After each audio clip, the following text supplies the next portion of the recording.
Well, I just want to say welcome to the April CMI training event. It is so good to have you guys all joining us today. And as most of you know, today we're kicking off the first part of our three-part series on supporting church marriage ministries. And really, if you think about it, supporting church marriage ministries is truly at the heart of what we all do as CMIs. And so we're really excited to jump in and just learn more about this together. And our prayer as we prepared for this was really just to leave you guys with tools and knowledge that will help enhance the skills that you guys already have in this area, because you guys are all doing amazing things. So today we are going to be focusing on building church relationships, and we have an incredible lineup of speakers. I'm excited for you to get to hear their insights. Carl is going to guide us on how to build and deepen church relationships. And we'll get to hear from Paul Kuhn, who's going to discuss co-creation with local marriage leaders. And then Logan Kelly is going to explore building relationships with ministry partners. I do want to let you know that you don't have to worry about taking notes. We will be sharing the slide decks from today's presentations in our follow-up email next week. And then also today's session is being recorded, and we'll upload that to our YouTube channel, and we'll include the link to that in our follow-up email as well. So you will have access to that next week. And then I also want to let you know that there will be a dedicated Q&A session at the end of today's call. And this is really going to be your chance to ask questions, and to not only ask questions, but to share your own thoughts and exchange tips on this important subject. We really do want to hear from all of you. So be sure to stick around for that if you'd like to share or if you have any questions. And as we start today's training event, let's begin with prayer. And today, Ken Schaefer from Live the Life, Northwest Florida, will lead us in prayer. So Ken, whenever you are ready, sir. Absolutely.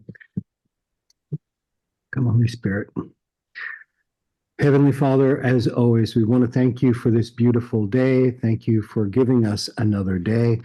Thank you for all of the blessings that you pour forth on us. Heavenly Father, I want to thank you so much for all of the wonderful people that are involved in CMIs across the country who are trying to band together in order to do your work and to glorify you, Lord. Heavenly Father, we ask, as we always do, that today you open up our hearts, our minds, and our mouths, that we hear what needs to be heard, that we say what needs to be said, understood what needs to be understood, and to carry this forward. And we ask you this as we do everything through your Son, our Lord and Savior, Jesus Christ. Amen. Amen. Thank you so much for praying, Ken. Well, first on our agenda today, we have Carl Caton, President and Founder, Marriage Initiative, and he's going to be sharing insights on building church relationships. So, Carl, it's all yours. Okay. Very good. So I'm going to share screen, and hopefully you can see that. Okay. Well, we're talking about building church relationships. And we want to ask this question: how can you increase the effectiveness of your ability to engage local churches? And I'm going to talk about this from the tactical side, because in building relationships, there's the relational side of how we do that, but then there's also the tactical side. So I'm going to talk about the tactical side of how we build relationships. And I want to begin by just talking about kind of the sales process. This is the tactical nature of the sales process, is that our sales process always begins by generating leads, and then leads then can become prospects. Prospects can then become relationships, and then ultimately we hope relationships become partnerships that produce great fruit in our work together. So what is the difference between a lead and a prospect? We're talking about all this from a very tactical perspective. Well, a lead is an unqualified contact. In other words, it can just be anybody that you suspect might possibly be open to helping you build relationships with a local church. But a prospect is a qualified prospect. In other words, you've had a first contact with them, and so they've been moved into the sales process. So we're going to talk through this, and we're going to focus a lot of time on generating leads and how we do that.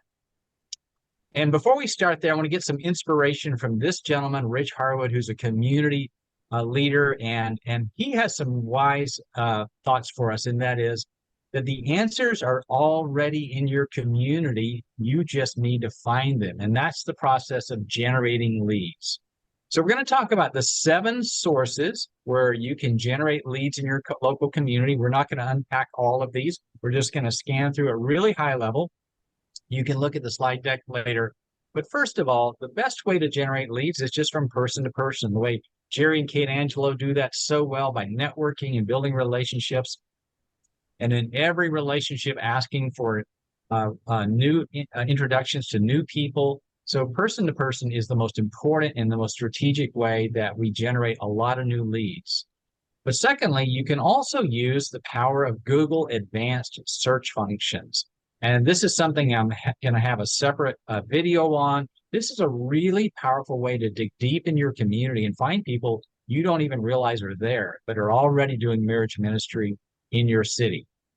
Third is to reach into the super networks. These are national networks with thousands of people. There's over 100,000 prepare and rich facilitators around the world.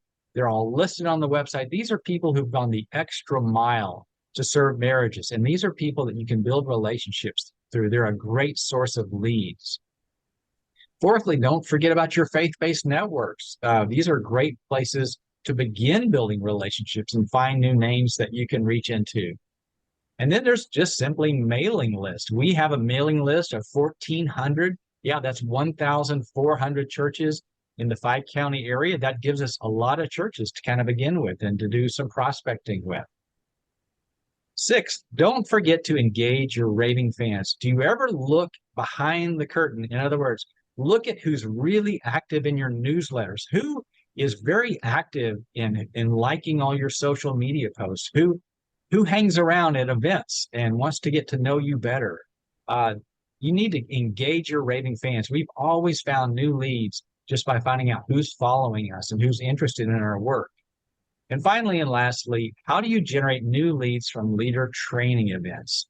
And again, you can come back to these later just to get more details of how you generate leads in all these areas.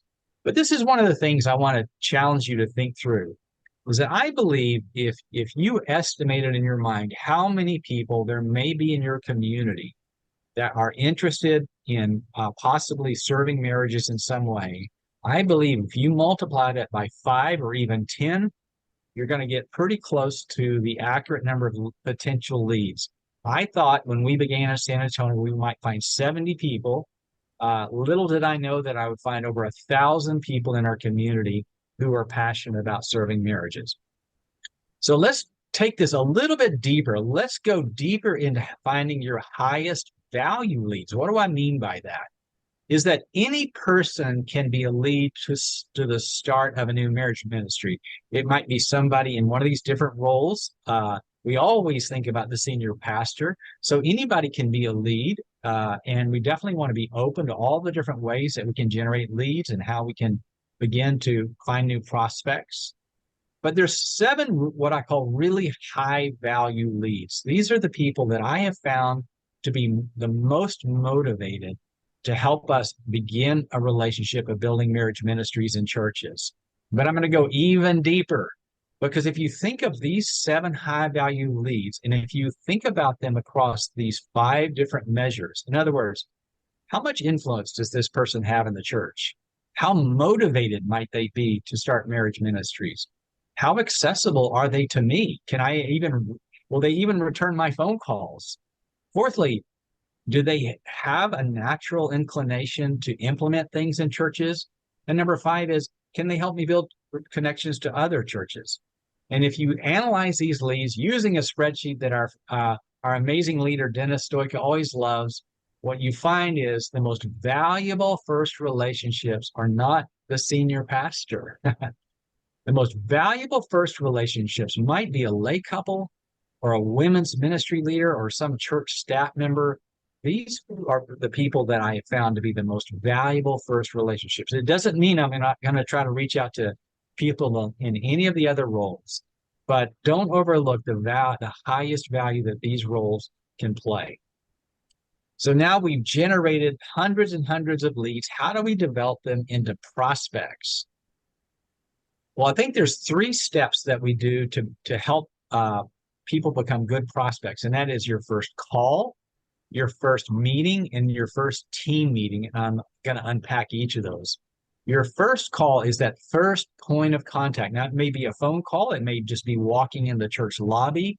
It may be meeting them at a networking event. This is your first point of contact. But especially if you're calling the church or planning to show up at the church lobby, preparing for your call is so essential to you being effective. So do your research and find a way to connect with something that's already happening in the church. Is there a vibrant women's ministry in the church? How can you connect to that? Is there a divorce care ministry already in the church? Can you connect to that? Most importantly, find a name. You need a name of a person to get past the gatekeeper. We're going to talk more about that later. And fourth and fifth is coach yourself. This is hard work, and you can face a lot of rejection. So coach yourself. You're helping this church. You're going to help them reach families. You're going to help them change the lives of children. Your work is important. You are bringing something of great value to this church. And finally, prepare to be persistent. This work is not for the faint of heart, for sure. So as you're preparing for your first call, it's really important to be ready. Now, what does your first call, that first point of contact, look like? Remind yourself again, you're helping. Pray, Lord Jesus, how can I help this church? Who can you open the hearts of people so that I can reach out to them? Be prepared to meet the gatekeeper, right? Does everybody know how that challenging that can be? But as you meet the gatekeeper, honor the gatekeeper and be confident and ask for the person you want to meet by name. That really helps so much. It tells the gatekeeper you're legitimate. You've done some of your homework. Next, here's the question that you're all going to get asked. Are they expecting your call? Okay, you've got to answer that question in an honest way, certainly, but it really helps if you've done some advanced preparation in the way that you can answer that question. But most importantly, be confident, be positive, be energetic. People like people that are energetic and positive. And when you get patched through to be able to talk to that first person, listen well. Be other-centered. Ask great strategic questions. I listed as an example here, divorce care. So you might just ask a question like this. If somebody leaves divorce care at church and you're talking to the gatekeeper, just simply ask, I'd love to talk to someone about divorce care. They'll patch you through. And then hear about how they're doing in divorce care and think of ways that you can help them advance their ministry. And then ask a strategic question. Have you guys ever thought about going to the upstream, maybe helping couples before they end up in divorce? That's a great strategic question to ask. So after you've made your first call, or when you make your first call, there's one goal. You only have one goal, and that's to book your first meeting. This is the chance now when you be able to meet these people in person for coffee and to really grow that relationship. And this is a great time to be other-centered and to ask questions like this. Tell me about your work serving couples, and how is this part of your personal story, and what are you most excited about, and what are some of the roadblocks you face, and where are you in the process of building a marriage ministry, and how can I help? And by the way, can we meet the larger team together? Because the goal of your first meeting, remember, we're being tactical here. The goal of your first meeting is not to talk about marriage ministry as much as it is to get the meeting with the larger team, the team meeting. And that means, generally speaking, you love to be invited to meet somebody on staff, or maybe the senior pastor, or maybe different people in the church that might be willing to be a part of this. Your one goal at your first meeting is to be able to book a time to have that first team meeting. Now, strategically and tactically, what do you want to accomplish in your first team meeting? Well, certainly you want to get to know them and hear the passion. You want to assess the capabilities of their team.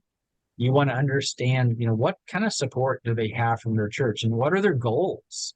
And this is maybe the most important thing I want to walk away from the first team meeting with. is there an immediate need? Ron McLean does this so well in Fresno. Ron likes to meet the immediate need. And I think that's so strategic. You don't want to spend a lot of time necessarily talking about the big picture of the marriage ministry, but are there some basics that you can learn about? Where are they in the process of building kind of a full-scale marriage ministry in the church? But ultimately, what is an easy first step for us to move forward, and how is God at work at this? So these are the tactical steps that we go through to generate leads, develop them into prospects, and develop prospects into relationships. So my takeaway statement here is that excellence in your tactical approach improves your effectiveness in building church relationships. And don't forget this great quote from Hudson Taylor, which is, God's work done in God's way will never lack God's supply. Thank you, Stephanie. Thank you so much for sharing with us, Carl. That was great. Well, up next, we get to hear from Paul Kuhn of the Austin Marriage Initiative. And in case some of you don't know Paul, Paul is a relationship advocate and passionately believes that a healthy marriage is the foundation of happier, healthier individuals, families, and communities. He's been married for 32 years, and he has 2 boys, and he and his wife have been involved in a marriage enrichment work in their local community for over 30 years. And so they've been leading various programs and workshops over that time. And in 2020, Paul left his career in enterprise online software to focus full-time on supporting marriages. And while pursuing his master's in marriage and family therapy, he initiated the Austin Marriage Initiative at the Forward Foundation, and he's leading that effort now. So when Carl and I meet with the Austin Marriage Initiative on our monthly calls, Paul is really one of the most strategic thinkers that you're ever going to meet. And so Carl and I are always so inspired by his processes and the way he thinks things through. And so I'm excited today to hear from Paul on co-creation with local marriage leaders. So Paul, whenever you are ready, sir. All right. Yeah. So well, thank you, Stephanie. You always do such a wonderful job. You make people feel so good. You're definitely a talent of yours. But yeah, we in Austin just started doing our networking meetings this year. And our second one went amazingly well. So Stephanie and Carl said, I think this would be something to share. So I was going to go through it with y'all today. This was basically a 2-hour marriage leader working lunch. It was our second networking meeting that we did. So kind of in the next 15 minutes, I'll give you a quick overview, mostly of just the meeting format that we did and how it flowed and what we did at each stage. But I wanted to kick off with a short overview of SWOT strategic planning, because really the 2-hour meeting was built kind of on the concepts of this type of strategic planning that's been really good at bringing groups together. And then I'll just finish up with some lessons learned. So if anybody decides to do it, I'm happy to meet later on and go into more detail. But today should just provide a good overview of what we did. So SWOT, it really is, like as I said, a form of strategic planning, but it's really designed to bring a diverse group of people together and get everybody to share ideas very quickly and then come up with a concrete action plan of moving forward. And it usually takes place over 1 to 3 days. So we obviously modified it to get it down to 2 days, but it really worked out amazingly, much better than I thought it would, for getting a group of people that are on the same team excited and aligned behind a set of shared ideas. So if you end up doing this, I would recommend spending at least an hour or 2 reading up on SWOT to understanding the process in general. But the meeting that I'm going to go over today, as I said, it was a 2-hour, and I really think of the meeting in 3 different stages, and we'll look at each one of these stages individually. So the first part, really the first 45, 50 minutes, was all about setting the stage. And this was the lunch and the welcome. It took us about 45 minutes to do this. The second part was really all about brainstorming. And this is where all the collaboration comes into play, the participation, the surfacing the ideas.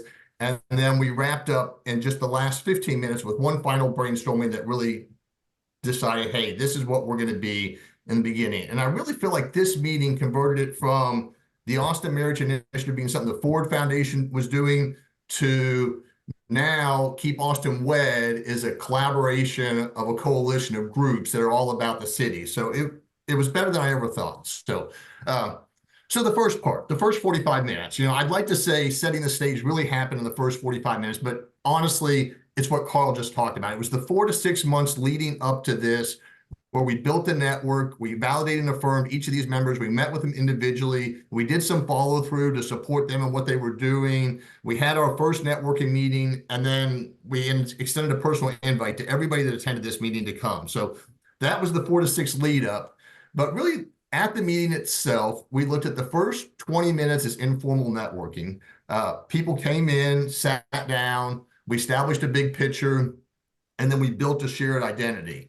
And if we look at that and those 20 minutes, I want to go into a little detail of what each thing did, because while I'm talking about the process of the meeting, it was a process and goals had to be met for the next part to work. So in the first 20 minutes, as people came in, yes, they were coming in, but we were welcoming them, showing appreciation for coming, showing appreciation for what they were doing in their churching, chatting. But in the background, we were making sure they got seated at tables, 5 to 8 at a table. Was for the rest of this meeting to work, for the small groups to work, I needed them in 5 to 8 in a group. And then I wanted to make sure we had a strong leader. So I knew enough about the people coming to make sure as we seated people, that at least every table had a strong leader that would be able to facilitate the small groups as we went throughout the day. The big picture, a lot of slides, 8 slides. What I'm going to tell you up front, it really is just to build collaboration. I really went through all 8 of these slides in 5 minutes and basically said, hey, here's the schedule. Here's what to expect. We're going to get done in 2 hours, so we're moving fast.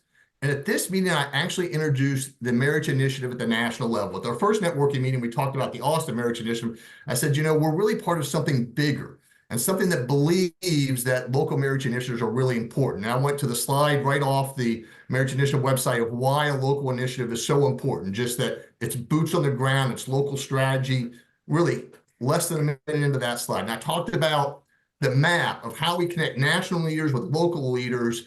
And I did that, one, because I had some national leaders in this group that I really think should be working at the national level, that what they're doing has a greater impact than Austin. So it was a great way to call them out. Then I summarized, kind of as Carl has shared before, setting the stage for your local community. This is the AMI. This is what we do. This is the problem in Austin. 500,000 marriages, the standard, 7,000 divorces, over a $2.5 or $250 million problem.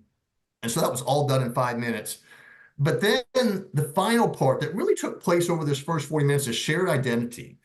Because you want this group to work as a team, really getting them to think as a team in the beginning is really important. So the words that we chose, like not introduce yourselves, but who are we as a team?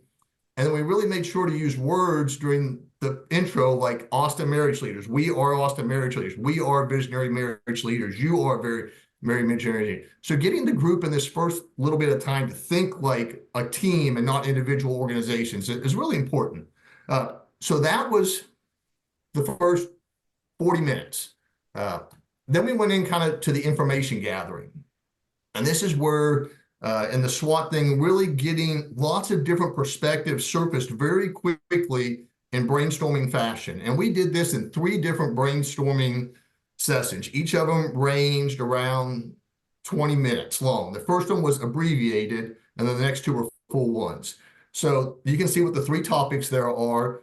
We first did a brainstorming on celebrate and share what was going well.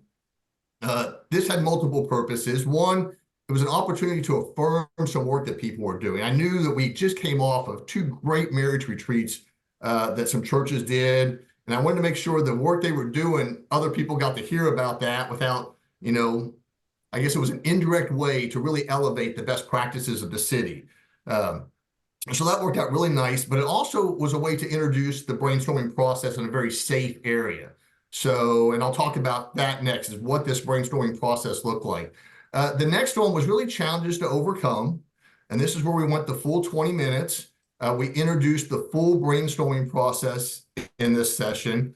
And this really created a shared experience of letting them know they're not alone in this journey, and that everybody, even though we're isolating our own churches and we're all facing, it's a common set of challenges, What I didn't expect to come out of this session that really helped me is we did identify some low-hanging fruit that best practices could solve across the city just real quick. And it really helped from an Austin Marriage Initiative, me see where the biggest pain points were in the city. It's what I thought coming into this meeting was a little different than what I found out after this brainstorming session.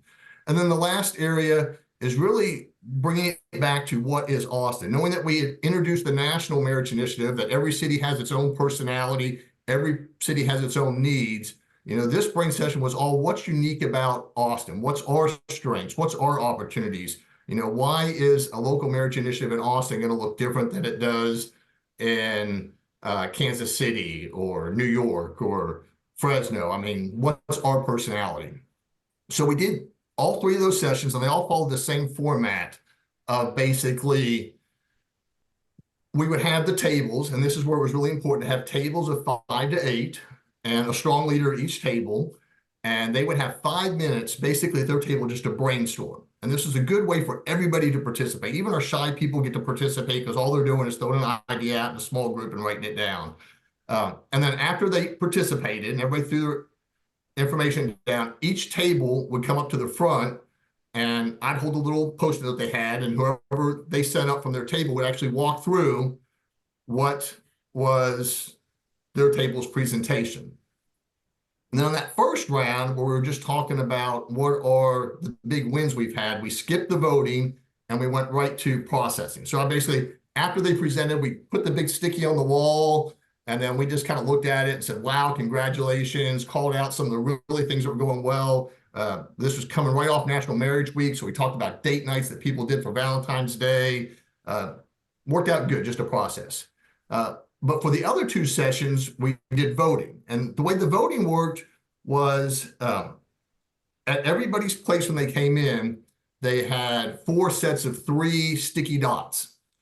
And after everybody presented and all the charts were spread out on the wall, they were asked to take 3 dots and go vote on what items on the board they most associate with. So for like, what's the biggest challenge that you're facing for the challenge section? What is the biggest opportunity and strength that you see given all these new ideas? And people would just walk up there and they would put their stickers up. You know, I told them you could put your, 1 sticker on each thing, or if there's just one thing you're passionate about, put all 3 of your stickers in that area. But what you ended up with was, these flip charts where you can really see, what's going on. Like for the challenges, everybody knows childcare, huge challenge that we all have. But one that surprised me was like busyness. I mean, everybody, busyness was this one here. Everybody was like, wow, I mean, like everybody's just too busy to do marriage initiative, which is a challenge I hadn't thought of. That was definitely one of the biggest ones we had. So that was kind of the process that we followed. Again, this time is really bringing all the small groups together. At this point, we went from having, 25 different individuals in the room to now we have 3 kind of small group tables coalescing around different ideas and sharing and everybody getting really engaged. So that worked really well. And then the final third stage is really taking all this information and putting it into a plan. And so this is, again, a brainstorming process. I did introduce this section since we just came off a National Marriage Week, sharing some great things that other cities had done for National Marriage Week. I shared back in early 90s, Austin actually had a citywide marriage initiative, and the organization that led that, or was a big part of it, was hosting us that day. So I kind of hyped up what we did in the 90s and showed some newspaper articles of what was done. And I said, now, we're not going to run newspaper articles now. So, I mean, what does a marriage initiative in 2024 look like? And just really came up with just amazing. And they had 5 minutes to set up. They went up there, they voted. What we did different in the voting process this time is I told them, when you go vote, if there's anything you want to be part of a follow-up conversation, this is not a sign-up. If you put your name down, it doesn't mean you're signing up for that. We're only going to do a handful of these things. But whatever things we end up doing, if you want to at least be included in some way in that conversation, just put your name by that area so we know that's an area you're interested in. And so we ended up on that one with all of our dots and the names. And we basically, again, did the same process, okay, let's look at the top 5 of these. We usually talked about whichever one was the top with the most dots and kind of coalesced on these are some things we would actually like to move forward to in the group. So based upon that, that was kind of, I don't think I showed what we said now. We had one slide that, I said, here's the next steps. We're going to take these names, we're going to take these topics, we're going to set up some follow-up meetings, and we're going to come up with action plans around each of these. And so that's basically what we did. We ended up with five main topics that we narrowed down to 3. And then we had 3 committee meetings. These were Zoom meetings. And the way we had these Zoom meetings is we would simply spend the first 10 to 20 minutes of this follow-up Zoom meeting where everybody who attended got to share their idea was. Because at this point we had something like, one of them was Keep Austin Wed. Everybody was excited about the term Keep Austin Wed. Some people thought that meant t-shirts. Some people thought it meant going to events. Some people thought it was a marketing slogan. So we all kind of talked about what that do item was and what it meant to us. Then we would spend kind of 20, 30 minutes at open discussion. And then we would spend, about 10 minutes saying, okay, of all this great discussion, what do we want to actually do? So it almost repeated the format of the 2-hour meetings where lots of talking, what are we going to do, with a smaller 1-hour Zoom meeting, lots of talking, what are we going to do? We sign action items, names, and then follow up. I type up the notes, send it out to the group, have them have a couple of minutes or a couple of days to review it. And then we would share it out to the bigger group of, we had this meeting, I think we had about 28 people. 28 people come to it. So so it let the whole group know. So I was really amazed with what came out of the meeting. It was not what I expected going into it.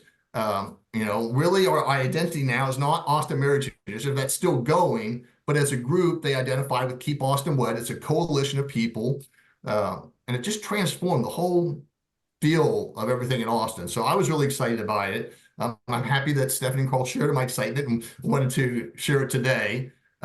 Things I learned from it is definitely 2 hours was not enough. I mean, I'm a Nazi when it comes to time management, and it was really, really hard to get this done in 2 hours. Our first meeting was on a Saturday. People stuck around. I would try to do this if you're going to do it on a Saturday where you can try 3 hours in the morning and not on a lunch, because it was over lunch, everybody had hard stops and had to leave, and it really limited the aftermath of everything. I mentioned a lot, 5 to 8 hours, have a timekeeper. When you do intros, something that worked really well is we had a timer that was set to go off at a minute. So people could do a minute intro and then a nice little beep would go off, letting them know that their time was up and they needed to wrap it up. That really helped with time management for this. I mentioned the strong leader. The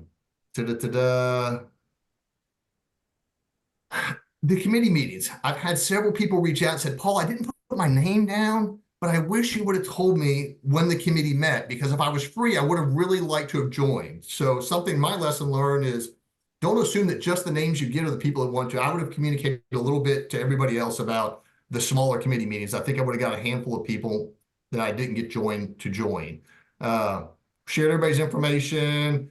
We had a photographer, totally random. Somebody that was with one of the other groups just happened to be advocate about it. They took lots of pictures. They posted them. Everybody loved it. I would never have thought about that. If you do one of these events, I would assign somebody to be a photographer and share. That was just God at work there that worked for us. So we really appreciated that.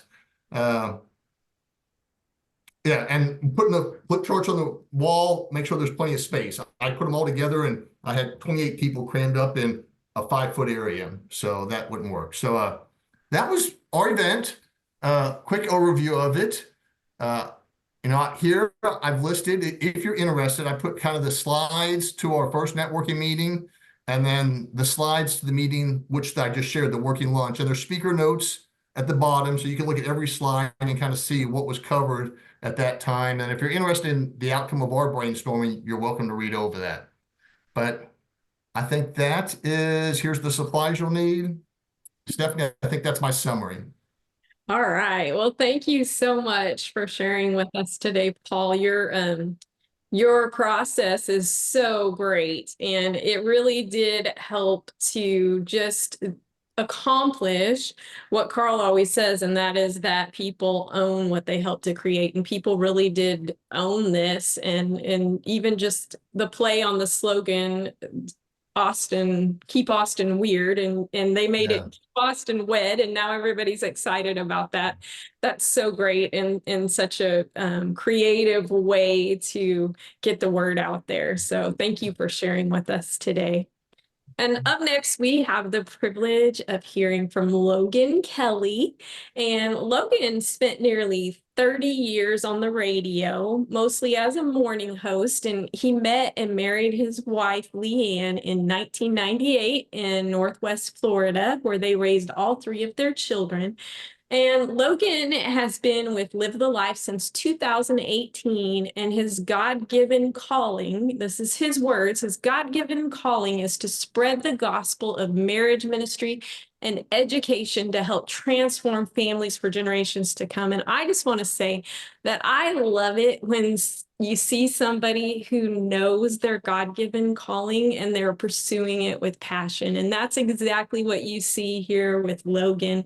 Logan just does an outstanding job of building and cultivating relationships with church leaders in Northwest Florida. So Carl and I are always inspired by Logan. So Logan, we can't wait to hear what you have to share with all of us today. Okay, so I got to tell you, I feel incredibly inadequate, especially, with those two previous presentations ahead of me. It should be me opening for Carl and Paul and like checking the microphone and not them for me. So at any rate, so they were much more big picture, vision, high level. This is a lot more granular. So my granular people, this is for you. Okay. So this is building relationships with mainly church people, but it could be anybody, but it's mainly ministry partners. So the overall reminder is relationships take time. It's like Carl said, this is a marathon, not a sprint. So be patient and consistent, and remember that love is patient and kind. Okay. And let us not grow weary of what well doing, for in due season we're going to reap if we don't give up. So don't give up. This is a very, very important mission. Again, we're changing families for generations. Okay, so the main thing that I have to remember and I have to remind myself is, like, when I go to NARMI every year, we learn so much great information about how to teach relationship education and ministry to people. But we have to remember to be relational ourselves. We talk and preach about this, but we have to be relational. Don't treat people transactionally, like you're trying to get something or give something to them. Love them unconditionally. Okay. So how do you do that? Well, invite them to breakfast, invite them to lunch, someplace outside the church. Again, this is mainly for church people. Okay. And they like to be, well, I found anyway, that they like to be related to as a person and not a pastor. So get to know them on a personal level, one-on-one, no agenda. Ask them about themselves, their family. They so value that because they're always being the pastor. Nobody knows what a pastor goes through unless pastors. So one of my burdens is, pastors carry such a heavy load, and I want to just take them away from that and help them just be a person. Right. So take a genuine interest in them and their family. Look for ways to show appreciation and admiration. Make them feel valued, because they do so much good and they don't often get the credit and the appreciation to them. Mr. Rogers says when we appreciation is a holy thing. So when we look for something that we appreciate or admire about the person that we're with at the moment, we're doing what God does. So look for ways to appreciate them. Listen to them a lot more than you talk to them, and validate them. All right, and I can't stress enough the importance of praying for them. Okay, so again, this is a very granular kind of thing, but prayer is so important. Okay, ask them how you can pray for them. The more relational capital you build with them, the more they're going to share. Right off the bat, they might just bring some ministerial prayer requests, but the more you get to know them, the more they'll talk about their struggles and their family. Right. And it's important to keep all that confidential, of course. And then, ask for updates. Ask if there's anything else you can pray for. Right. Build trust and confidence so they can confide in you with their biggest struggles and needs. I've had people in our community say to other people, Logan prays for me. What a blessing. That's just tremendous. Okay. Okay. So that's a good one. Okay. So I supposed to have one in here. That get in their world. Okay. That might be ahead of time. Yeah. Get in their world. Okay. When it's possible, go to their church services, go to their church's events. They do a lot of stuff, right? And you're trying to get them away from all that and talk about marriage ministry, right? So get into their world, right? Dennis Stoika is so famous for saying, You know, Jesus came down into our world. He could have stayed up in heaven, but he came down to our world. So go into their world and support and encourage them in what they do. Okay. And when it's possible, volunteer. You know, this is a kind of a crazy example, but in 2018, we had a catastrophic hurricane in Northwest Florida and Panama City. And so there was hardly any churches had facilities, right? So what could I do? I could go and help them volunteer and serve the community. So when it makes sense, you know, volunteer and help them and do what they're doing, get in their world. Okay. So let's talk about getting to know them on a personal level and love them in a way that they feel loved, right? So you're not going to say, hey, will you take the love language quiz? So it's an easy way to identify what their love language is, okay? If they complain about people blowing them off, their love language is probably quality time, okay? If they gush about things or praise or criticize freely, you know, they're big words people. They're words of affirmation people. If you give them more than, if they give you more than a casual handshake, maybe they add the extra hand, or they give you a bro hug or whatever it is, it might be physical touch. If they're always doing for people, talking about all the things that they do, right? It's acts of service. Or if they just love giving and receiving gifts, it's gifts. So love them like they feel loved. Okay. And then in that same vein, if y'all are familiar with the 4 animal personality types, you can look it up. I've got a Google search you can do, the 4 animal personality test. We teach this in Adventures in Marriage. You know, Focus on the Family, and John Trent's got a great thing. If you look that up, just put 4 animal personality test in your Google, and he's got videos and things on each of the personalities. So lion are your leaders, you know, the take charge kind of people, you know, the Carls, the Pauls, you know, and then there's the otters, the fun loving, the happy go lucky, the networkers. And then there's the golden retriever, the people that are so relational and that talk to that person over in the corner, right? And then there's the beavers who are so detail oriented and they want to get things right. So how do you relate to those people? Well, a lot of pastors are lions. So bottom line it for them. They don't suffer fools. They don't have time. So bottom line it for them. Otters want to do something fun. So go play golf with them. Golden retrievers, tell a story, share your heart with them, right? And beavers, bring some data, maybe a spreadsheet or something. So it's just important to love them in a way that they receive that love and relate to them in a way that hits home with them. Okay. All right. So obviously the main point is just to keep at it, right? Don't get discouraged, right? And I like what Carl said earlier, you know, just preach to yourself. Look, you know, this is a bigger mission here, right? You're doing good things, right? So remember and be respectful that most churches, like most of us in life, are driven by the tyranny of the urgent. So it's urgent for us, but it's not urgent for them a lot of times. Just keep letting them know that you're here for them, right? That you're not going away. I like to email them regularly, at least once a month, marriage and relationship resources, both in the community, free articles, you know, programs and things that are happening, you know, and give them opportunity to see those and to pass those along to couples that might need them, right? And maybe even themselves. So Watermark does a fantastic job of serving churches. So they do a leadership podcast. So I email them the podcast every month that they do. And that's specifically aimed at pastors, right? Invite them to marriage training events, right? And invest in their own marriage with upcoming programs, right? So I had one pastor reach out to me, and I got permission to get them to go to a military version of our Adventures in Marriage program, and they really love that. Okay, remember their birthdays, their anniversaries, right? Get involved in local groups that pastors might attend. We have a lot of opportunities to do that here. There might be a local ministerial alliance or a prayer group that that you're in, right? We have a local group that was started in the interest of racial unity, and it's now more of a church unity thing called Pastors United. They're having a Pastors United unity service this upcoming Sunday. I attend that. I'm able to promote what we do, events and classes coming up. You know, they let me come and you know, have a table at the events that they do. And we're one of their ministry partners, Live the Life. So, and our Live the Life office is located in the headquarters of our local Baptist Association, and they have weekly pastors meetings, which I attend and get to know the pastors again on a relational level. Sometimes I promote upcoming events and things for them to get involved with there. And sometimes I just fellowship with them. So you want to just look for little ways to bless and encourage them. These are relationships, right? To, handle them well, right? Text them, remind them that you're praying for them. When God puts them on your heart, when you're thinking about them, tell them, be their Barnabas. Hey, I was thinking about you, right? Send them gifts for their birthday, Christmas, anniversary, whenever it makes sense. Send articles of interest to them, right? Maybe they talk about how much they love golf. Maybe you want to send them something on golf. Look for ways to connect with them, right? Maybe they're a big sports fan. Send them something about their sports team, right?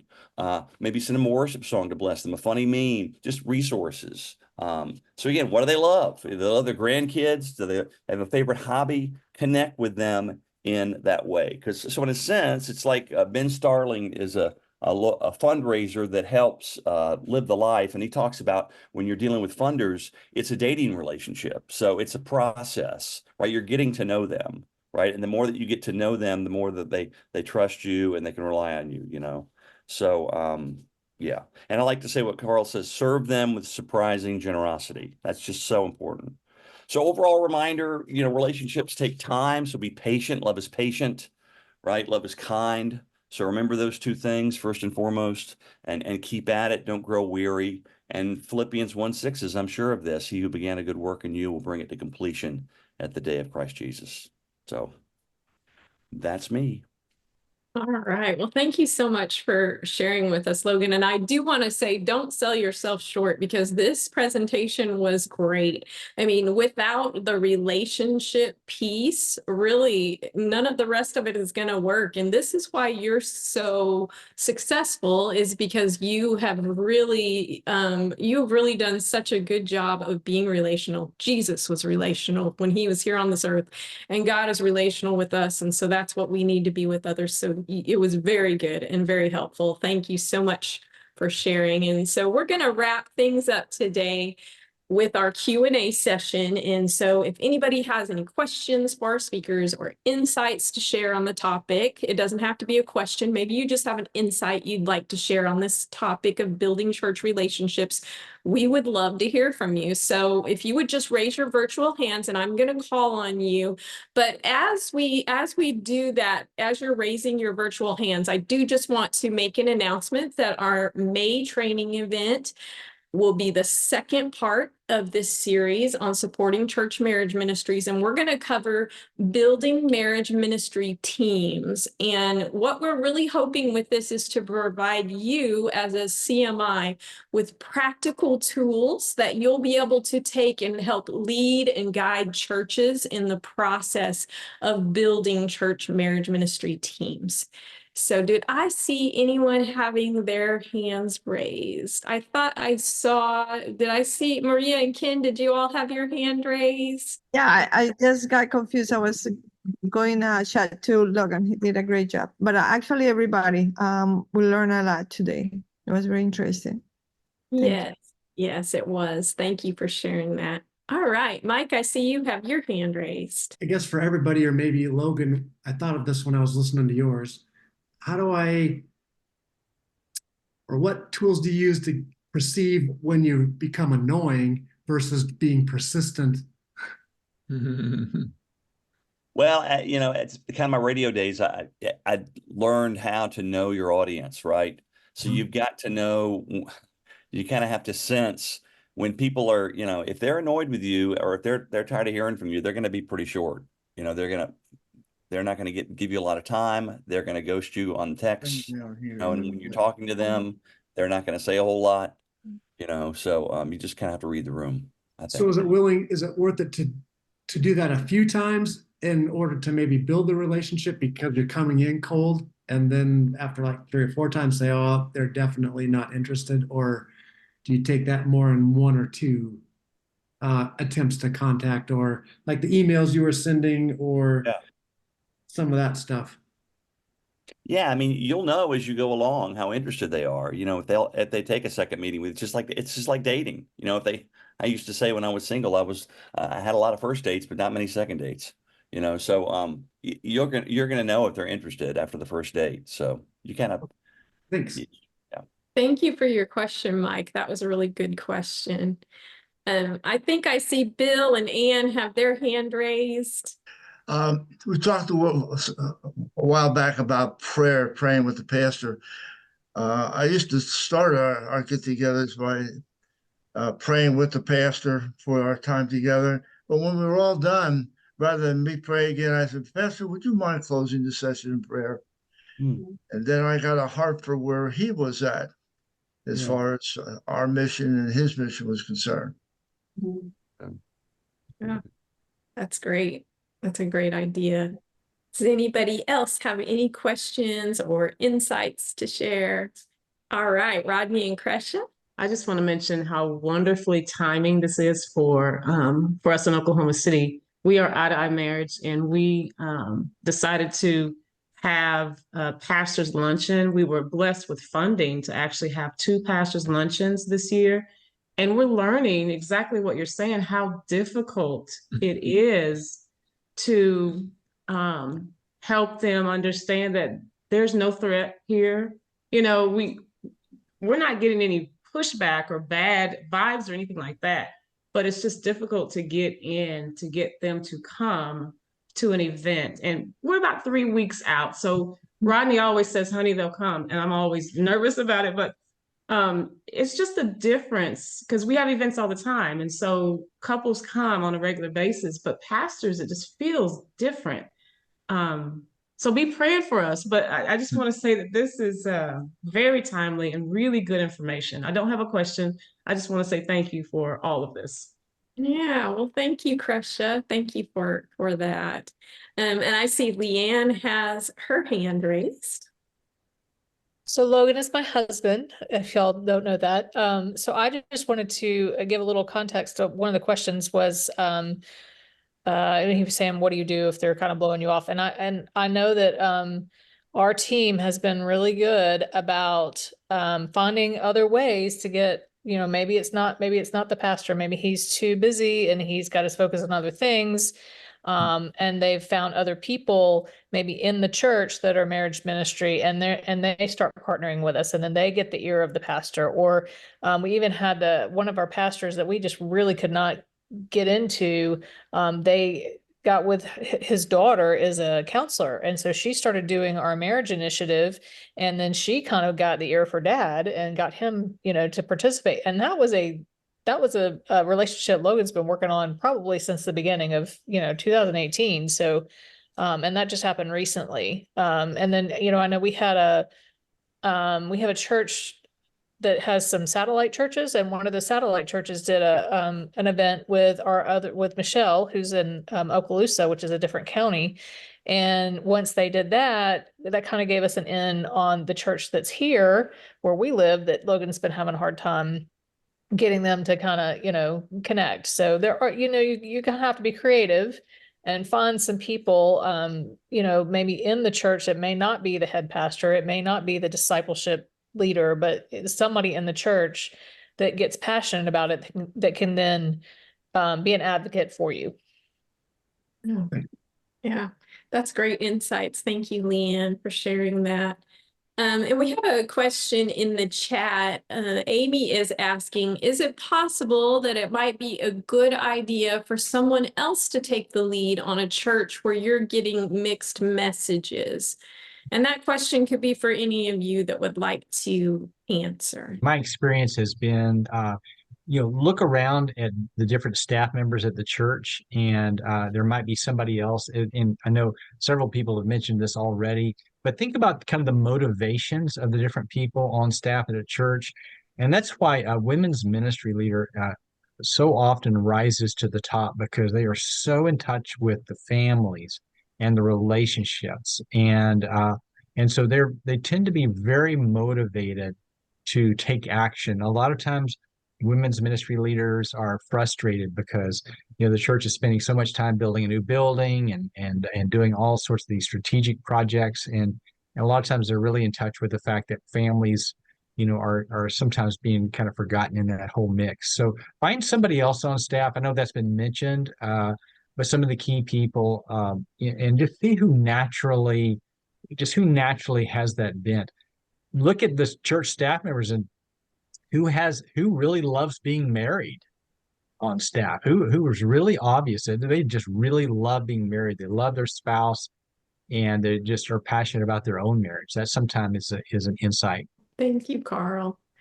And I see Anna has posted in the chat, and she said, reflect on your approach. If you're not being received well, don't take it personally, since church leaders are at capacity. Check back in with them later, or another person with relevance, and find a way just to serve and love them, expecting nothing in return before trying to push your message again. And the good thing about Anna giving this advice is she comes from the perspective of, she is a pastor's wife, and so she's speaking from the heart of a pastor, what they would want. So thank you for sharing that, Anna. Does anybody else have anything they'd like to share, or any questions they would like to ask? All right. Well, I guess that wraps up part 1 of our series on supporting church marriage ministries. And next week, I will be sending out the recording of today's event along with the resource package with everyone's slide deck. So keep an eye out for that. And remember, don't hesitate to reach out to me if there's anything at all that we can do to support you. My email address is sammy.soltmans@gmail.com. And I just want to say thank you guys for joining us today. We really do love each and every one of you, and we're so honored to have you be part of the CMI family. So you guys have a wonderful weekend.